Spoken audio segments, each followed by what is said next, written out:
Writer and a blogger who has published under a pseudonym. He works for an insurance company and lives in St. Charles with his wife and 2 children. He's quite a bit taller than me, so This is a bit of a memoir called Spam in Books. I thought I'd been to a few places and seen a few things, but when the old Greek shopkeeper in Cairo put the spam and the canned baked beans on his dusty shelf, I thought I would burst into tears. For several hot months, I had showed up at the Greek's grocery at 4 p.m. every Thursday looking for American food.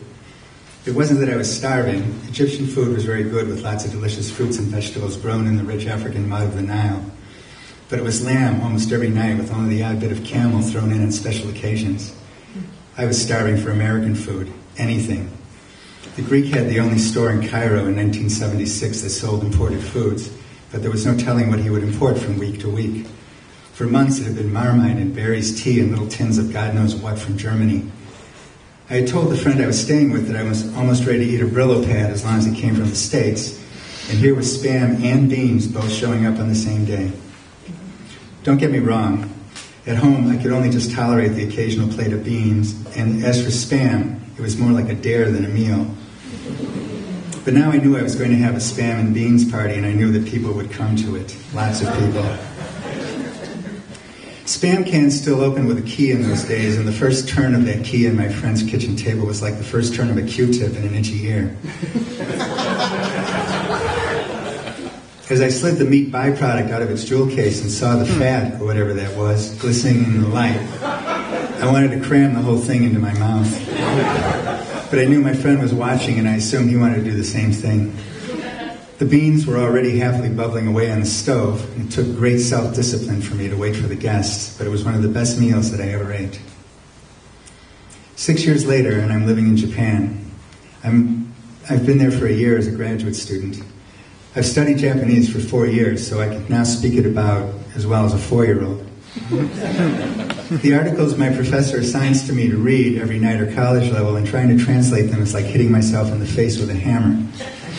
It seems like I have to forget every word 7 times before I can remember it, and I can't even read the funny pages unless I plan to set aside an hour and a half. The only English I'm reading is a dictionary and a grammar book. It's not the lack of food that's killing me this time. Japan has little American grocery stores that are large enough where you don't have to dance the Macarena when you find a can of spam. I'm hungry for a book. So there's a bookstore on the shopping street in Kobe that has English books. One day I tell my professor that I'm dying of something and play hooky to go there. The English book section is nothing impressive, and hungry as I am dismayed to find that all the books seem to be about Japan. Japanese history, Japanese economics, Japanese culture, food, sociology, politics. In other words, it's the same stuff that I'm trying to translate every night. But not quite. I see off in the distance a display of what looks like a bestseller. As I get close to it, I realize that I recognize the author's name. Martin Cruz Smith, Gorky Park. I like Smith. I like him a lot. I remember an interstate driving trip I took once where I was hours late because I kept stopping at every rest stop to read a chapter of a detective novel he wrote. I don't remember anything at all about the novel, but I do remember that I had thoroughly enjoyed it, and here he was again, in Japan. Was my hand shaking a bit when I reached for a copy? I dug past the first few in the front because I wanted to get a perfectly untouched one, the kind where you have to jiggle it a bit to shake it loose from the rest of the stack. The cover was smooth and uncreased. I felt the edges of the pages, and then I brought it close to my face and smelled it. A new book, and it was going to be mine. There were going to be no parties with this meal. I could see its seductive outline in the little carrier bag as I took it down the stairs. I walked out the front door slowly and scanned up and down the street, praying that I wouldn't see anyone that I knew. I was giddy.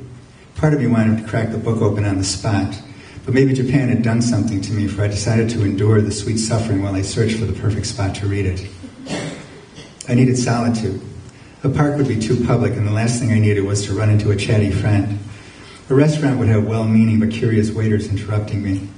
I knew what I needed, a very discreet Japanese coffee shop. The most discreet one I knew happened to be up the street. Nishimura's coffee shop was in the basement of some sort of nondescript mutual aid society. At the bottom of the twisty staircase, the coffee was rich and the cream was thick. It was a place for tired shoppers and old friends to sit for hours. I liked the place because I had never seen a foreigner there even once. But it wasn't just a discreet shop itself. It had a room in the back with a corner from which one could see but not be seen. I had used that corner before when I was translating something impossible and didn't want my obscene mutterings to have disturbed the other guests. I walked down the stairs hoping that the spot was open. And the place was almost empty, so it was. Could I get to it before someone burst out of the bathroom or something and grabbed it? Now I realized I was being silly. Still, I walked across the room stiffly like I was carrying a kilo of cocaine in my bag. I sat down and ordered a hot coffee from the waiter with the hunchback. I knew that he didn't like me and that once he brought me my coffee, I wouldn't have to worry about seeing him again.